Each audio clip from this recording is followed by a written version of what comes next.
जी part 2 start कर दिया हमने, थोड़ा सांस लेके। अच्छा जी, question number 4। Habib sold goods to overseas customer for UK pound 935 on 12 December 2011। Transaction date year end is 31 December, year end भी आ रहा है, और पेमेंट रिसीव हुई है, अब पे नहीं ना करना, डेटर है, 15 जून 2012 पे जाके।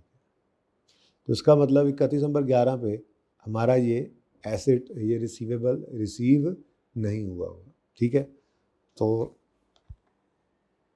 हिम्मत करते हैं, वहाँ पे हो नहीं जाएगा, ये बहुत दूर हो जाएगा, इधर ही कर लेते हैं, नाले बह के भी कर लो मन, क्योंकि अब रोज़ा लगना स्टार्ट हो गया है ना।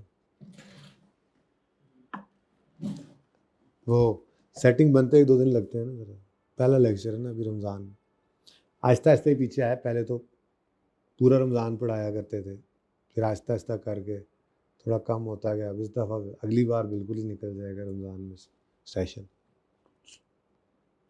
अच्छा जी, क्वेश्चन नंबर 4।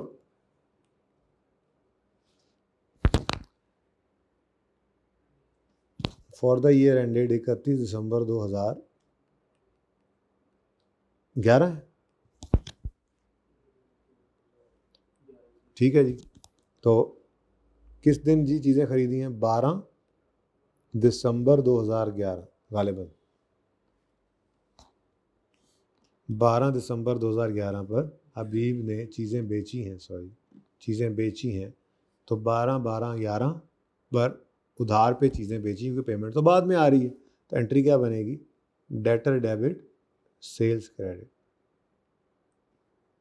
अब कितने पाउंड्स की ये सेल किया आपने? 935 की। अब देखते हैं आकर 1 किसके साथ लगा हुआ है, तो 1 लगा हुआ है आपका फॉरेन करेंसी के साथ। ठीक है, तो पाउंड, 1 पाउंड कितने रुपयों के बराबर है, इस तरह से इक्वेट किया गया, तो फिर हम मल्टीप्लाई करेंगे। ठीक है, तो 12 दिसंबर को 1 पाउंड 180 रुपये का है, तो 935 इंटू 180, आंसर इज 168300। 168300। देन जी, ईयर एंड आ गया 31 दिसंबर 11 पे, लेकिन पेमेंट तो 12 में जाके हो रही है, तो ईयर एंड पे आपने 31 दिसंबर 12 पे आपने 11 पे सॉरी आपने इसको रीट्रांसलेशन करनी, यानी वर्सेस वाली कैलकुलेशन से गुजारना।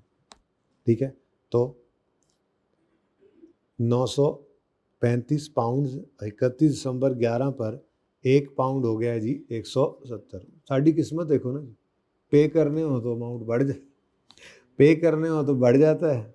देखो ना, पे करना हो और रेट बढ़े तो नुकसान, और रिसीवेबल हो तो रेट कम होने पे फिर नुकसान। अच्छा तो होता कि पे करना होता तो करेंसी फ्लक्चुएट ऐसे करती कि कम हो जाता रेट, और रिसीव करना होता तो बढ़ने से फ़ायदा होता, लेकिन उलट हो गया। चलो खैर, किस्मत अपनी। 170 रुपये कितना बनता है? 158950। इसको, इसकी लड़ाई करानी है गुज्जर 168 से। अब इधर देखो, ये है ओल्ड और ये है न्यू। पुराना बैलेंस 168, नया 158। तो रिसीवेबल है, एसिट है, एसिट कम हो रहा है या बढ़ रहा है? एसिट 168 से ओल्ड ओल्ड ओल्ड 168 से न्यू 158 पे आ रहा है, तो एसिड बढ़ेगा या कम होगा? कम होगा। एसिड का कम होना खुशी की बात है या गम की बात है? दुख की बात है।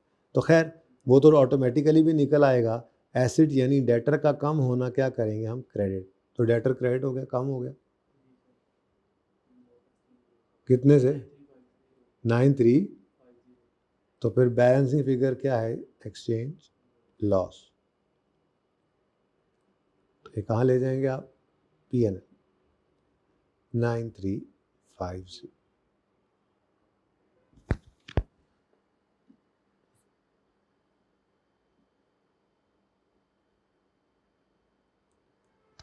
ठीक है जी, ओके। अच्छा, अब अगला साल आता है जी, फॉर द ईयर एंडेड 31 दिसंबर 2012। तो इसमें जाकर हमें पैसे रिसीव हो जाते हैं। अब वो रूल वही है, डेट क्या है जी, 15 जून 2012। तो अब रिसीवेबल रिसीव हुआ है तो कैश क्रेडिट या डेबिट, कैश गया या आया, रिसीव हुआ है ना, डेटर से पैसे आए हैं तो कैश डेबिट। अब उसने तो भेजे होंगे हमें पाउंड्स, लेकिन हमने तो एंट्री करनी है रुपीज़ में। तो 935 पाउंड हमने दरवाज़ा खटका, बाहर जाके देखा डाकिया खड़ा था, उसके हाथ में एक एनवेलप था। ऐसे तो नहीं होता, लेकिन वैसे समझाने के लिए कह रहा हूँ। तो 935 पाउंड्स हमें मिल गए। अब हमने इनका क्या करना है, हम जाएंगे मनी चेंजर के पास, अपने मुल्क में यूज़ करना तो रुपीज़ ही कन्वर्ट करने पड़ेंगे ना।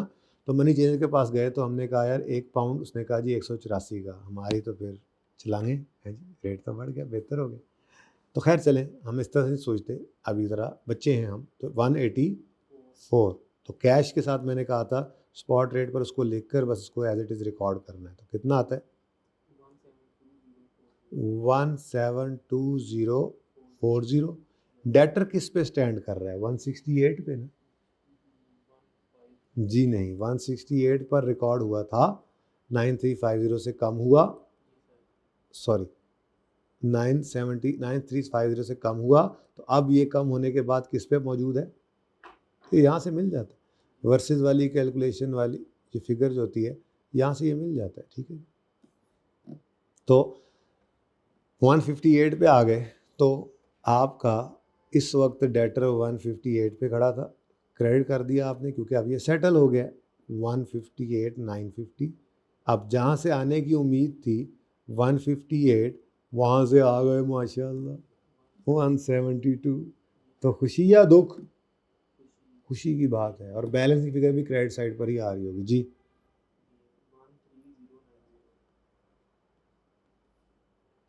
एक्सचेंज गेन आ गया, बैलेंस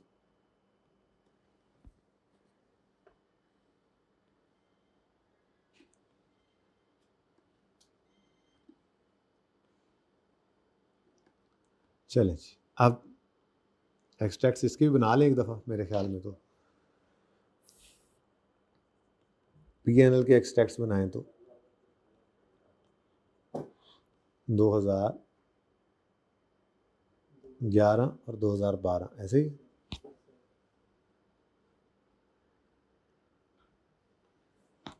तो पीएनएल में पहले साल में एक्सचेंज लॉस जा रहा है 9350, और बैलेंस शीट के अंदर आपका डेटर नज़र आ रहा है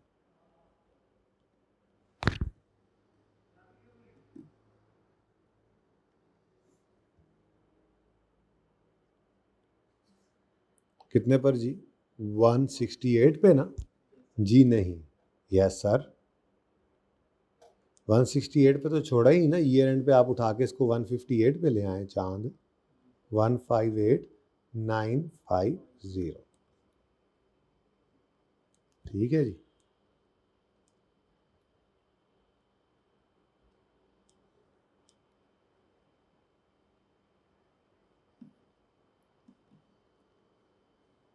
फिर 2012 के अंदर सेटलमेंट हुई और उस वक्त हमें क्या आ गया जी, गेन आ गया। तो इधर जा रहे की लाइन में कर लो जी, गेन कितना आया जी, 13090, और डेटर क्या हो गया जी, खत्म, ठीक है।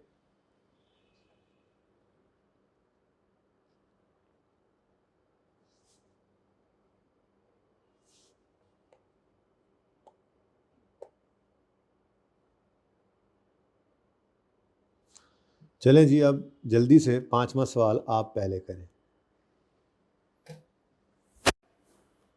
जल्दी कीजिए जी।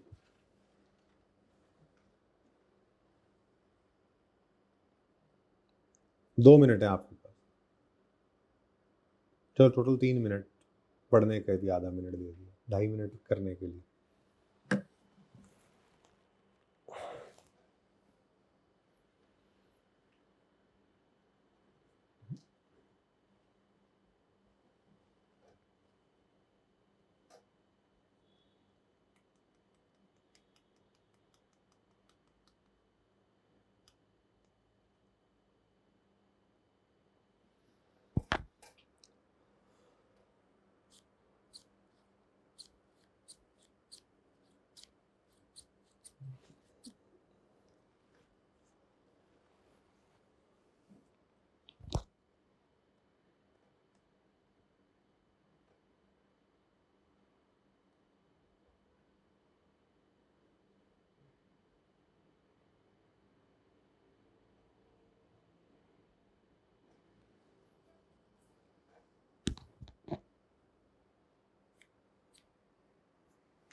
आमिर भाई ये मिटा दें। नहीं मैसेज कर लें आप, वो मिटा दें।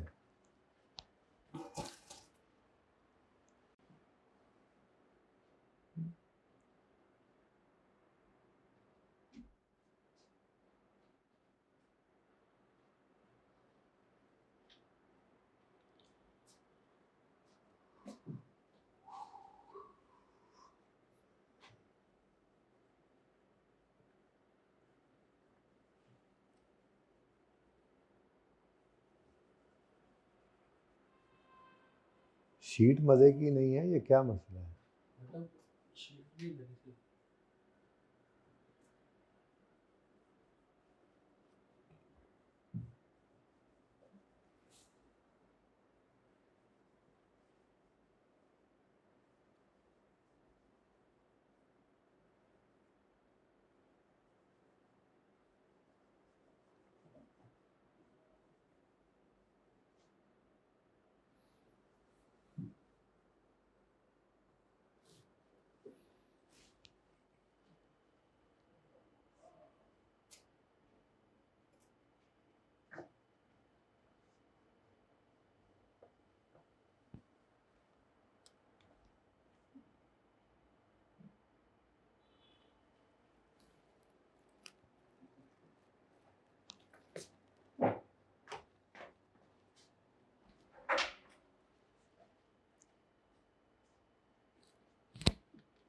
चलें जी, शुरू करें।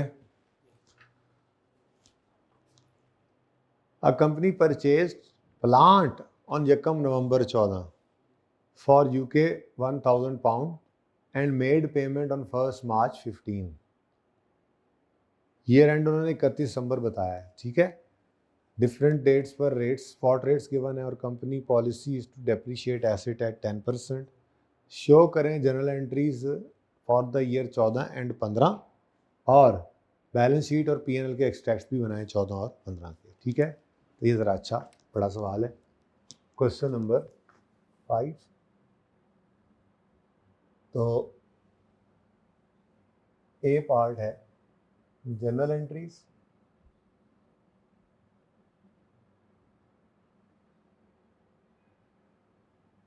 फॉर द ईयर एंडेड 31 दिसंबर 2004 और 5 है ना, 14 और 15।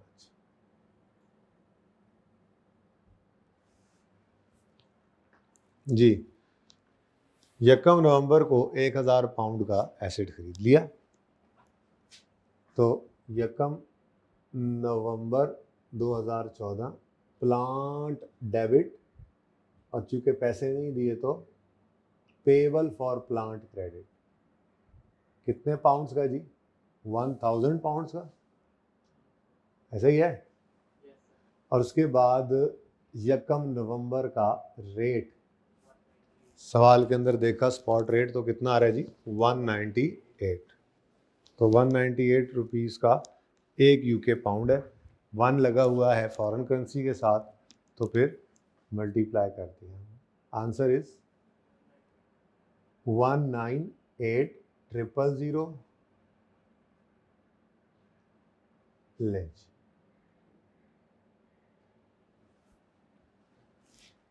पेमेंट नहीं हुई, पेमेंट नहीं हुई तो ईयर एंड पे क्या करना पड़ेगा, इस पेएबल को, क्योंकि ये मॉनेटरी आइटम है, प्लांट को नहीं, प्लांट को नहीं, पेएबल को, क्योंकि plant is non monetary item, payable is monetary item, that's why payable को रीट्रांसलेट करना है। तो 31 दिसंबर 2014 पर आपने वर्सेस वाली कैलकुलेशन से गुजारना है इन 1000 पाउंड्स के लायबिलिटी को। तो 1000 पाउंड्स इनटू, अब रेट क्या हो गया जी 31 दिसंबर पे, एक यूके पाउंड 200 रुपये का, तो इनटू 200, आंसर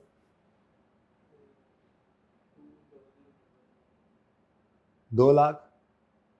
इसकी लड़ाई करवानी है आपने 1,98,000 से। अब देखो तरतीब, ये ओल्ड है और ये न्यू, ओल्ड से न्यू पे ले जाना है, एसेट या लायबिलिटी देख लिया करो, आसान सा काम है। अब ये लायबिलिटी है, लायबिलिटी ओल्ड 198, न्यू 200, यानी कि लायबिलिटी में इंक्रीज आ रहा है, लायबिलिटी में इंक्रीज आ रहा है। तो लायबिलिटी का इंक्रीज करना क्रेडिट होता है या डेबिट होता है? क्रेडिट करेंगे पेएबल को कितने से, 200 से, 2000 से। अब पेएबल का बढ़ना, लायबिलिटी का बढ़ना दुख की बात होती है, तो एक्सचेंज लॉस, तो एक्सचेंज लॉस आपका बैलेंसिंग फिगर आ गया और इसको आप कहाँ ले जाएंगे, पीएनएल के। ठीक है जी, और तो कुछ नहीं करना, करना है ना यार, प्लांट है ना, हाँ जी, डेप्रिसिएशन रेट भी गिवन है और प्लांट मौजूद है, इसको रीट्रांसलेट नहीं करना, लेकिन डेप्रिसिएशन तो होगी। ठीक है, तो 31 दिसंबर 2014 पर एक और जर्नल एंट्री होगी, डेप्रिसिएशन की कैलकुलेशन करेंगे हम और उसकी एंट्री पास कर लेंगे। तो डेप्रिसिएशन एक्सपेंस डेबिट होगा और अक्यूमुलेटेड डेप्रिसिएशन क्रेडिट करेंगे हम। अब देखें जी, एसेट 198 पे है, अभी भी 198 पे ही है, इसको तो नहीं छेड़ा ना हमने, इसको छेड़ना भी नहीं होता। तो 198 इंटू 10%, ये तो पूरे साल की डेप्रिसिएशन बन गई। ये एसेट किस दिन आया है, यकम नवंबर में, तो नवंबर और दिसंबर 2 महीने की डेप्रिसिएशन कितनी बनती है,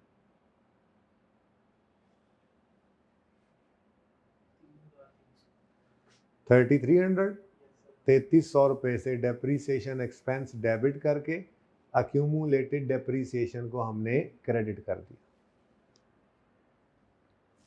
बन सकते हैं एक साल के एक्सट्रैक्ट्स, लेकिन चलो पहले एंट्रीज पूरी कर लेते हैं। ठीक है, अगला साल आया, फॉर द ईयर एंडेड 31 दिसंबर 2015, तो 15 वाले साल में यकम मार्च को पेमेंट हो गई है, पेमेंट हो गई है, वही असूल है, पेमेंट हो गई है तो कैश आएगा कि जाएगा, पेमेंट हो जाए तो कैश जाता है।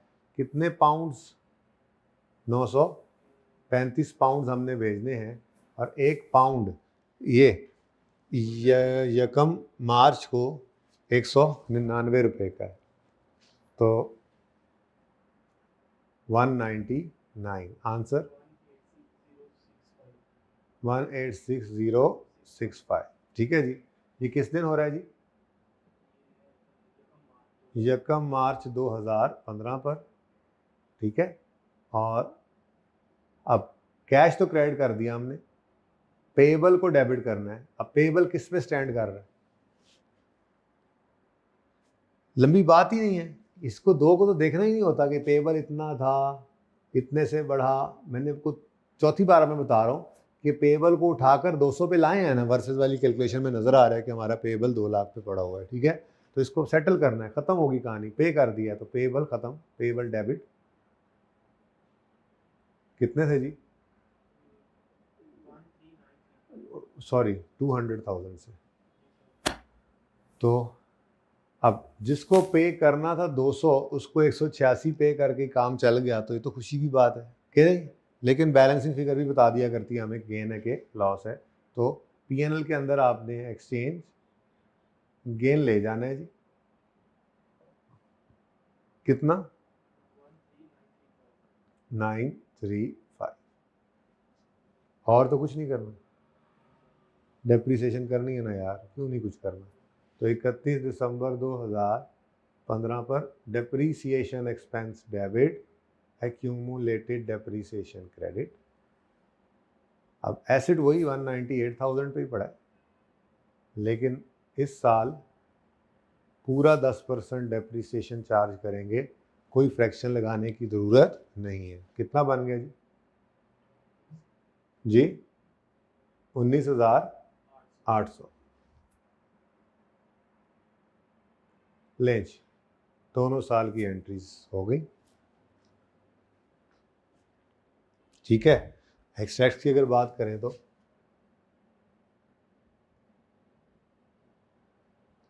पीएनएल के एक्सट्रैक्ट्स 2015 और 2014, 3-4 लाइनें छोड़ देते हैं। फिर बैलेंस शीट के एक्सट्रैक्ट्स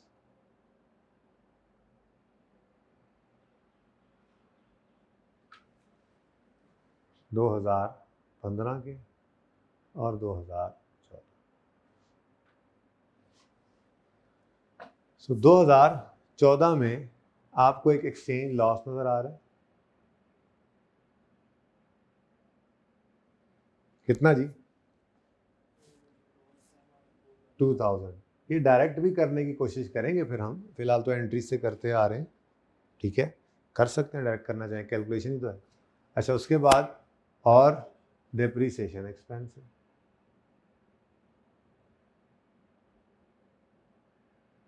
कितना जी 3300।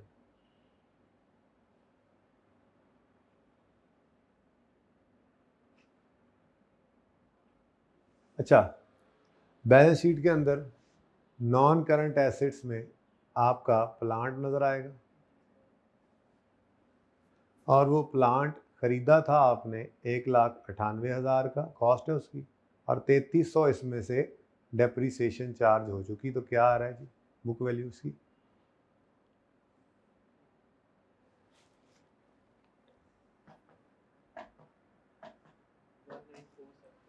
19,000, ठीक है। उसके बाद आपकी लाइबिलिटीज के अंदर करंट लाइबिलिटीज है, वैसे तो CL ही लिखते हैं। आपकी करंट लाइबिलिटीज में आपका पेएबल फॉर प्लांट नजर आ रहा है, कितने पे नजर आ रहा है जी, लंबी सोच है ही नहीं, 200 पे नजर आ रहा है, 2 लाख पे नजर आ रहा है। उठा के किस पे ले गए थे इसको, 2 लाख पे तो लेकर गए थे इसको उठाकर कि आपका इसका 2,000 रुपये का नुकसान हुआ था। तो ये तेजी से करना है, अब प्रैक्टिस करनी, घर जाके इन सवालों को दोबारा करना है, एक दफ़ा आप लोगों ने घर बैठे दोबारा करना है, ताकि ये रवा हो जाए काम। अच्छा जी, 2015 आया तो एक्सचेंज लॉस की बजाय एक्सचेंज गेन आ रहा है हमें इस साल में। सेटलमेंट पर एक्सचेंज गेन आया 13,935, और डेप्रीसिएशन आ गई जनाब 19,800, ये एक्सपेंस है। तो प्लांट की कॉस्ट पकड़ के 3300 और 13,935 माइनस कर लें, ये 19,800 माइनस कर लें, आपकी मर्जी है। आप बुक वैल्यू पकड़ के उसमें से 1 साल की डेप्रीसिएशन माइनस कर दें तो भी आंसर तो वही आना है। कॉस्ट पकड़ते तो 3300 और 19,800 दोनों माइनस करते, बुक वैल्यू पकड़ ली तो सिर्फ डिडक्शन माइनस कर जी 174,900, और payable for plant is no मोर।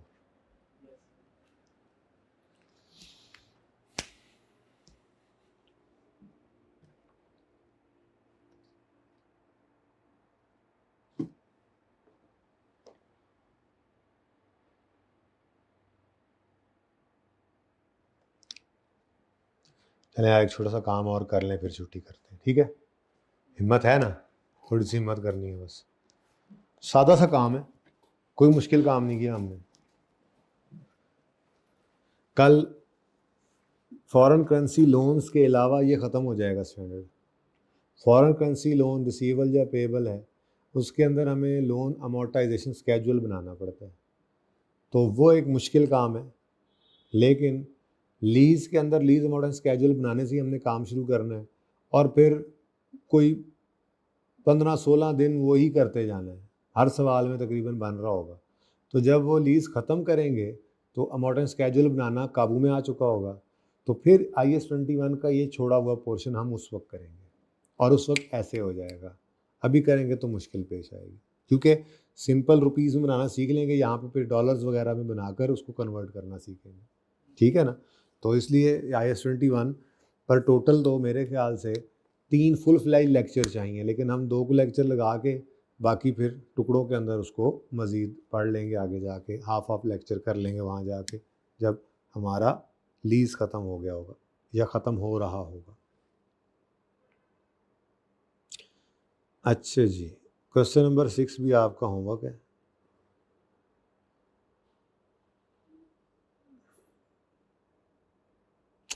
कर सकते हैं ये भी आप, सोल्यूशन दोनों के मौजूद है। होमवर्क वाले सवाल की पक्की निशानी यही होती है बस।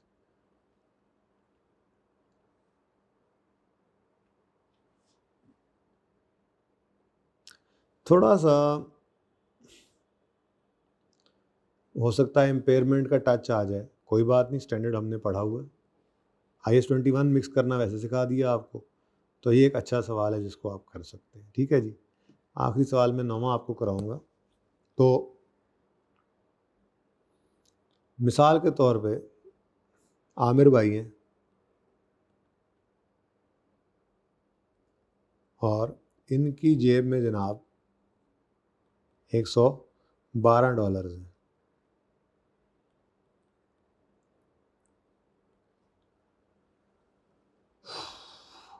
यार ज़रा 280/1 करना, ये 1/280 करना।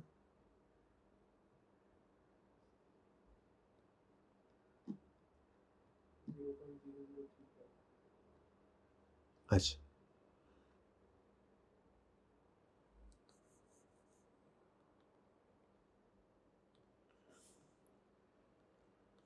अच्छा जी, अब ये हमारा सवाल है।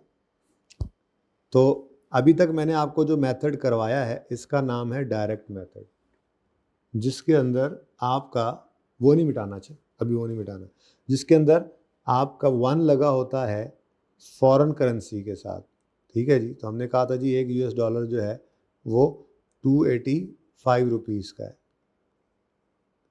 और मैंने आपको इसमें सिखाया क्या है कि आपने इस केस में जब कन्वर्जन करनी है तो $112 को मल्टी नहीं, अभी वो मिटाना नहीं है, ठीक है, $112 को मल्टीप्लाई कर देना है 285 से।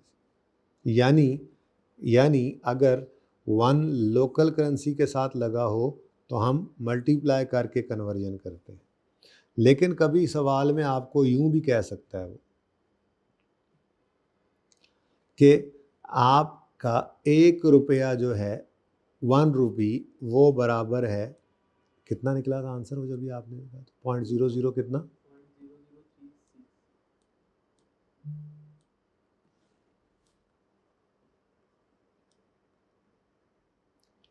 जी 0.0036 और भी है आगे। चलो ठीक है, फिर थोड़ा माफ़ी दे देना थोड़ी सी हल्की फुल्की पे, ठीक है ना?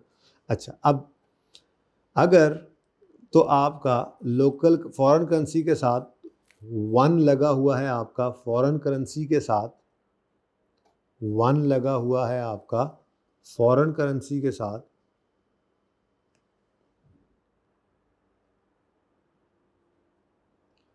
तो आपने मल्टीप्लाई करके आंसर निकाल लेना, ठीक है।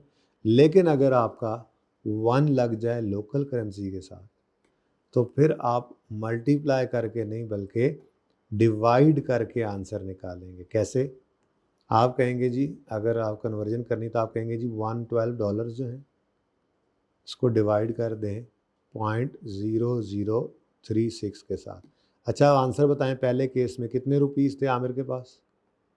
आज अफ्तारी इसी से कराएंगे। 112 इंटू 285 31920, या इसको ऐसे भी कहा जा सकता है, अगर रेट उसने डिवाइड वाला दे दिया हो तो ऐसे भी निकल सकता है। बस थोड़ा राउंडिंग का डिफरेंस आपकी वजह से ही आएगा जो आपने किया। कितना आता है?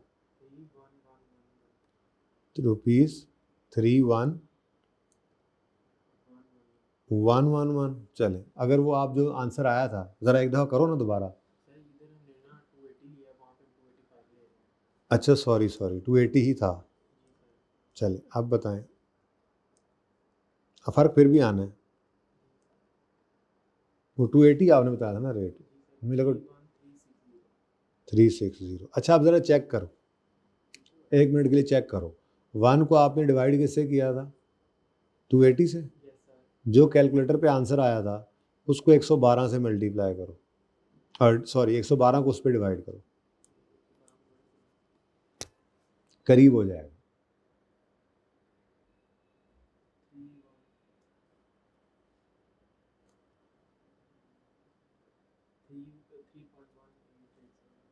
भाई मैंने कहा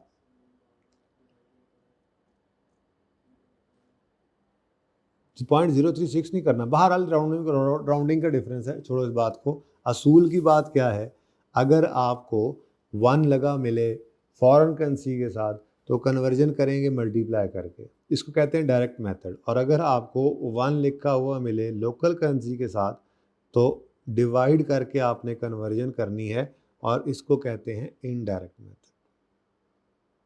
ठीक है, सवाल के अंदर अगर आपको वो फॉरेन करेंसी के साथ 1 लगा कर देगा तो आपने सवाल में सारी कन्वर्जन जैसे अभी तक की कैसे करनी है? मल्टीप्लाई करके। और अगर खुदा ना खास्ता आपको 1 लगा दे लोकल करेंसी के साथ, फंक्शनल करेंसी के साथ, ऐसी सूरत के अंदर आपको डिवाइड करके कन्वर्जन करनी पड़ेगी। इतनी सी बात याद रखनी है, इसको नोट करें।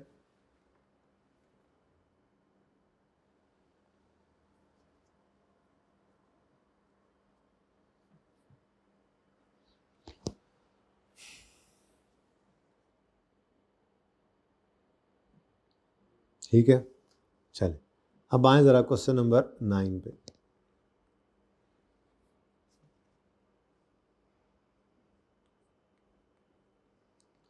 रिक्वायरमेंट पढ़ें। रिक्वायरमेंट है prepare journal entries for the year 31 दिसंबर 2018। तो जर्नल एंट्रीज करनी है हमने फॉर द ईयर 18, यानी अगर कोई 31 दिसंबर 18 के बाद कोई रिसीट या पेमेंट हो रही होगी सेटल, तो हम उसकी एंट्री नहीं करेंगे। ठीक है ना, बस क्योंकि अब ज़रा सवाल स्पेसिफिक हो जाए ना। अच्छा सवाल पढ़ते हैं। MZA, a company incorporated in Pakistan, was involved in following transaction in currencies in foreign currencies during the year 31 दिसंबर 2018। तो अब जो कंपनी पाकिस्तान में इनकॉर्पोरेट हुई है उसकी फंक्शनल करेंसी जो है वो PKR होगी। ठीक है, ओके सही है। अच्छा अब पहली ट्रांजेक्शन में कहता है MZA लिमिटेड बॉट इक्विपमेंट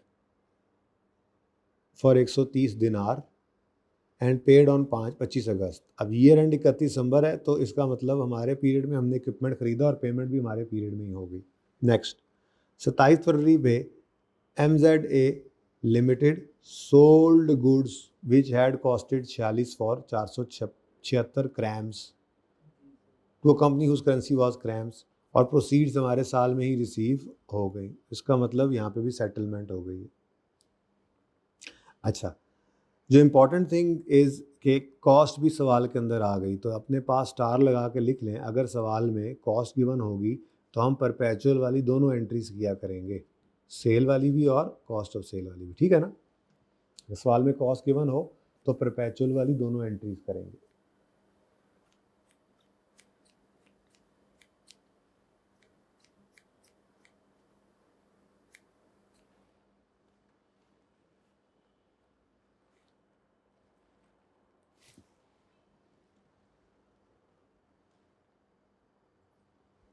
30 सितंबर पे MZ sold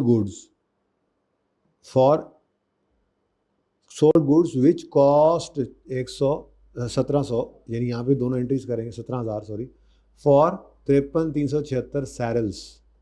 the amount was बाहर खड़ी हुई on 31 December 18, but proceeds were received on 7 February. हम नहीं करेंगे ये एंट्री 7 फरवरी वाली, क्योंकि हमारे सवाल की रिक्वायरमेंट 31 दिसंबर तक की है। पहले करके देख लिया ना सारी है, अगर अगले साल की होती तो वो भी कर लेते, ठीक है।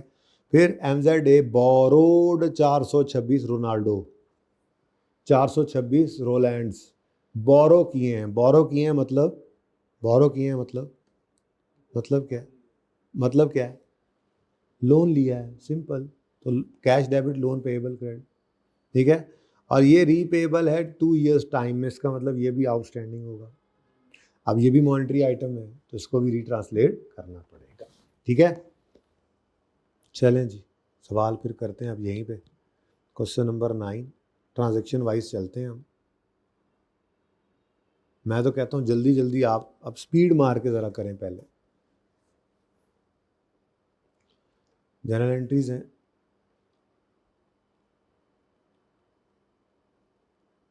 For the year ended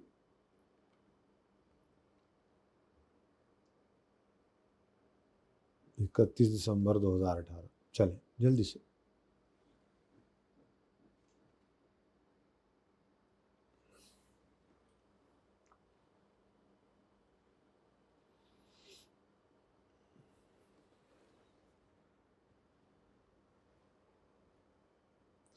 oh, exchange rates relevant to above transaction to ₹1 are given below। तो 1 किसके साथ लगा हुआ है? लोकल के साथ। तो हम फिर कैसे करेंगे कन्वर्जन? डिवाइड कर। बस इतनी सी बात बतानी थी आपको। एडजस्टमेंट तो आपने देखी सारी वही है, तो थोड़ी सी प्रैक्टिस इसकी करानी थी। सवाल कैसे आ जाए हमें क्या पता, ठीक है। अच्छा, तो पहली ट्रांजैक्शन हो गई, हो रही है, जल्दी करो। कितनी देर की रिकॉर्डिंग होगी आमिर भाई?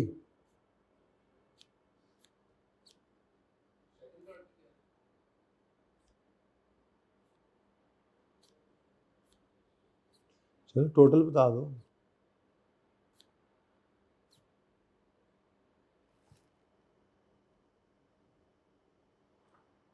कोशिश करनी 2 घंटे पे रोकें बस, ऑनलाइन वाले फिर ना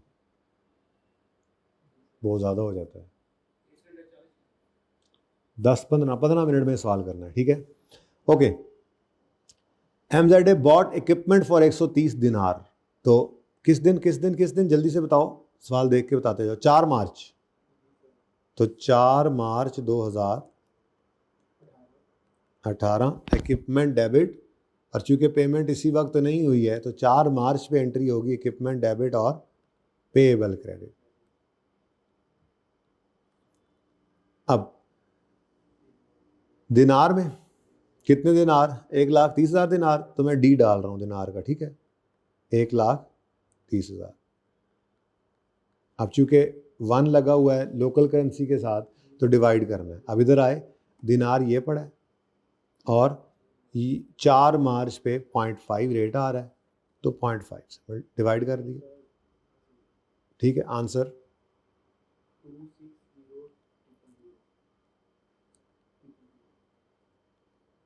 260,000, ठीक है जी। उसके बाद ये आउटस्टैंडिंग नहीं है, बल्कि क्या कह रहा है जी, 25 अगस्त 2018 पे पेमेंट हो गई। तो 25 अगस्त 2018 पर पेमेंट हो गई, तो पेमेंट है तो कैश डेबिट करेंगे ना, है ना। होश कर लो, होश। पेमेंट पे तो कैश क्रेडिट होता है। पता है रोज़ा लग रहा है तुम्हें, मुझे लग रहा है कैश। अब कितने दिन आ रहे हैं जी? 1,30,000। और इस दिन 25/8 को 1 दिनार 0.8, 1 रुपया 0.8 दिनार के बराबर है। ये इस तरह से होता है कि 280 रुपये का $1, ठीक है। तो अगर कोई बंदा कहे भाई मैं 1 रुपया लाया हूँ, मुझे इसके बदले में डॉलर दे दो, तो वो डॉलर की नुक्कर सी फाड़ के दे देगा आपको मनी चाहिए कि यार तुम यही ले लो, 1 रुपये का तो यही मिलेगा, नज़र भी नहीं आ रहा होगा, इतनी नुक्कर फाड़ के देगा। तो ये वो चक्कर, ठीक है ना। तो डिवाइड बाय 0.8, आंसर 162,500। अब पेएबल हमारा किस पे स्टैंड कर रहा है, डेबिट करना है ना उसको, किस पे स्टैंड कर रहा है, 260 पे है भाई, कोई रीट्रांसलेशन तो हुई नहीं है, किस सोच में पड़ गए हो, होश कर लो, होश के नेल्स ले लो थोड़े से। 260,000। अब देखो ना 162 पे कर दिया उसको जिसको 260 करना था, ये तो खुशी की बात है, और बैलेंसिंग भी क्रेडिट साइड पे आ रहा है। तो पीएनएल में आपने एक्सचेंज गेन को फेंक देना है।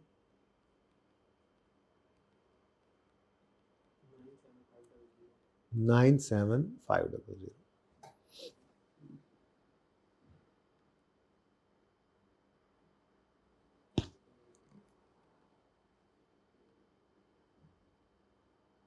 जी अच्छा जी, उसके बाद एक और एंट्री होनी चाहिए थी 31 दिसंबर 2018 पे, और वो एंट्री होनी चाहिए थी डेप्रीसिएशन की, पर वो कर नहीं सकते। उसकी वजह क्या है, हमें रेट या लाइफ गिवन नहीं है, होता तो एंट्री कर लेते वो भी, ठीक है।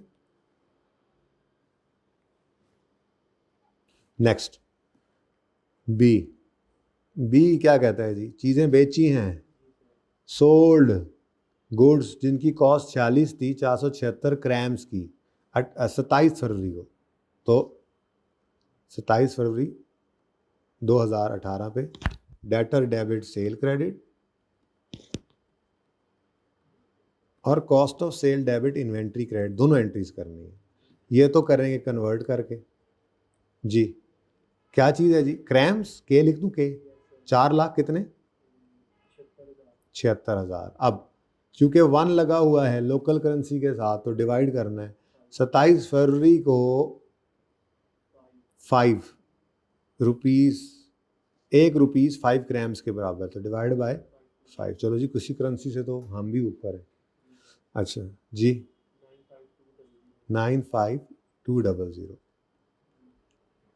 लेकिन जो आपकी कॉस्ट ऑफ सेल वाली एंट्री है ना बच्चों, वो तो पाक रुपीज़ में ही गिवन है फिगर, और पाक रुपीज़ में ही एंट्री होनी है। मतलब चीज़ आपने यहाँ से खरीदी होगी, लोकल करेंसी में खरीद के, लोकल जगह से खरीद के, उसको आपने क्या किया है, एक्सपोर्ट किया, सिंपल। तो फिर दूसरी एंट्री तो सेम उसी दिन किससे हो जाएगी जी, 27 फरवरी को ही दूसरी एंट्री होगी, और ये एंट्री होगी cost of sale debit inventory credit से, और ये कॉस्ट से हमेशा हुआ करती है, आपको पता है, cost of sale debit inventory credit. यानी ये इन्वेंट्री पहले खरीदी होगी ना किसी वक्त में, तो इन्वेंट्री डेबिट कैश क्रेडिट हो गया होगा, कितने की जी, 46,000, ठीक है। और उसके बाद पैसे भी आ गए इसी साल में, okay. Proceeds were received on 25 मई 2018। तो 25 मई 2018 पर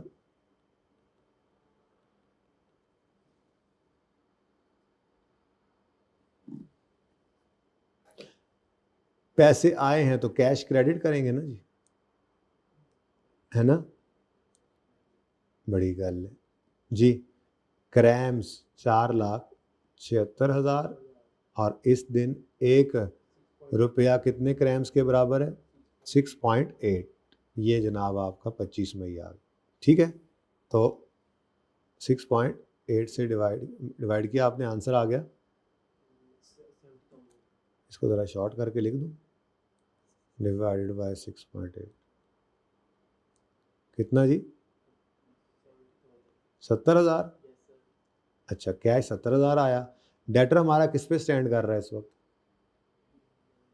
95। प्रैक्टिस ही कराइए बस। तो डेटर क्रेडिट हो जाएगा 95,200। अब देखो, जहाँ से आने की उम्मीद थी 95,200, वही पत्ते हवा देने लगे, और वहाँ सिर्फ आए 70,000, तो नुकसान हो गया। तो एक्सचेंज लॉस, बैलेंसिंग पीएनएल जी, 25200।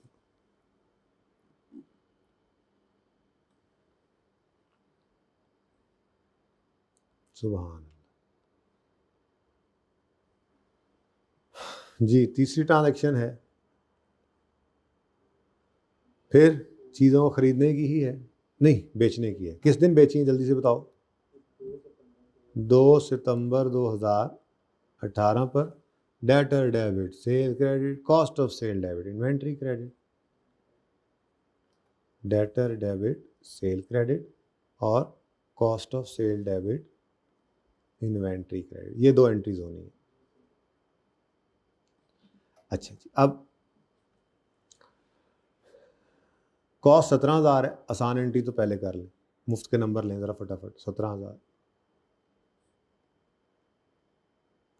ठीक है। नेक्स्ट, कितने की बेची हैं ये चीज़ें? सोल्ड गुड्स फॉर 53,376 सैरल्स, और 2 सितंबर पर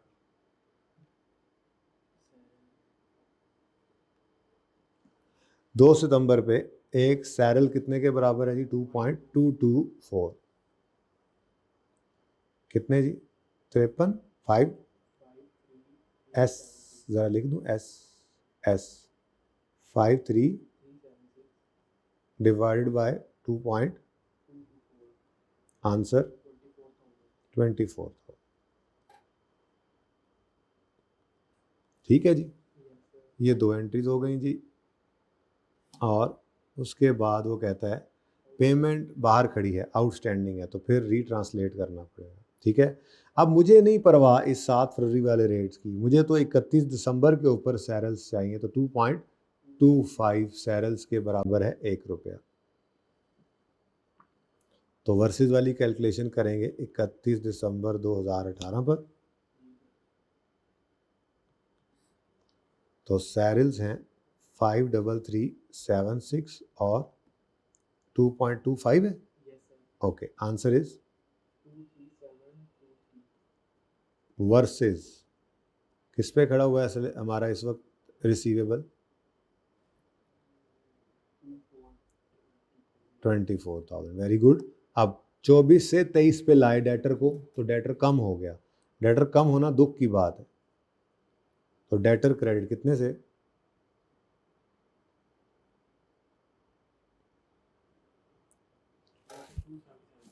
277।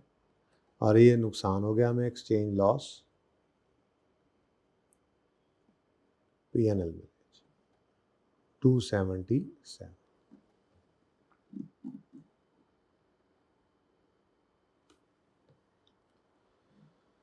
और उसके बाद लास्ट लोन लिया है रोनाल्डो में। अच्छा जी, रोलैंड्स, किस दिन जी? 25 मई को 4,26,000 रोलैंड्स का एक लोन लिया है, जो कि 31 दिसंबर पे भी पेएबल है। तो 25 मई को 1.6 रेट है जी। ठीक है जी, तो लोन लिया है किस दिन जी? 25 मई 2018। लोन लिया है, उधार लिया है, तो कैश आया है या कैश गया है? कैश आया है, तो cash debit, loan payable credit. अब कितने रोलैंड्स हैं? 4,26,000 हैं? नहीं, 4,26,000 ही है ना, डिवाइड बाय 1.6 जी। 266,250 का लोन पाक रुपीज़ के अंदर इतना बना, लेकिन ये लोन आउटस्टैंडिंग है। अब चूंकि ये एक मॉनेटरी आइटम है, तो इसकी रीट्रांसलेशन हमें करनी पड़ेगी 31 दिसंबर 2018 पर। वर्सेस वाली कैलकुलेशन से गुजारेंगे।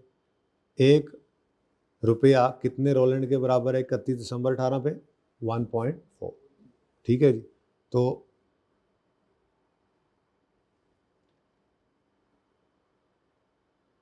ये क्या हो गया है जी?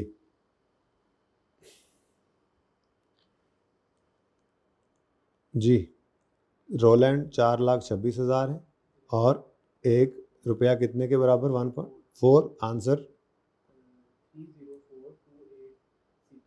286 वर्सेस 266,250। अब उठाकर लाएं 266 को 304 पे, तो लायबिलिटी बढ़ रही है।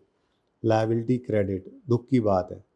कितने से लोन, कितने से क्रेडिट, लोन बढ़ गया जी, 38036 और एक्सचेंज लॉस है।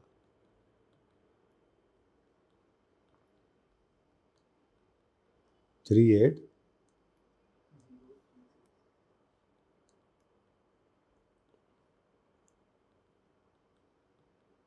38036, ठीक है जी। तो ये जनाब आपका IS-21 है, किसी न किसी हद तक पूरा हो गया है। ये क्वेश्चन नंबर 9 है, और बस यहीं तक जो बीच में सवाल हैं वो होमवर्क में आपने करने हैं।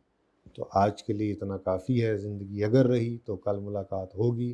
जैसे मैंने पहले अर्ज़ किया, करीब वाले बच्चे जो पैदल चल के आ सकते हैं वो आ जाएं, या जैसे मेट्रो बिल्कुल साथ है और कुछ बच्चों ने यूज़ ही मेट्रो करनी है तो वो तो चल ही रही है, तो आप भी बैठ के उस पर आ जाएं। घर पे ये बिजली बचा लें, यहाँ पर भी ये बिजली, ये एक तो AC तो चल ही रहे हैं, तो बिजली के भी ऊपर फ्यूल लगता है, ठीक है। तो जितने बच्चे आ जाएंगे उतना बेहतर है। ये मुश्किल हो जाता है घर पे पढ़ना, जाहिर सी बात है, रोज़े भी हैं। ठीक है जी, अल्लाह हाफ़िज़।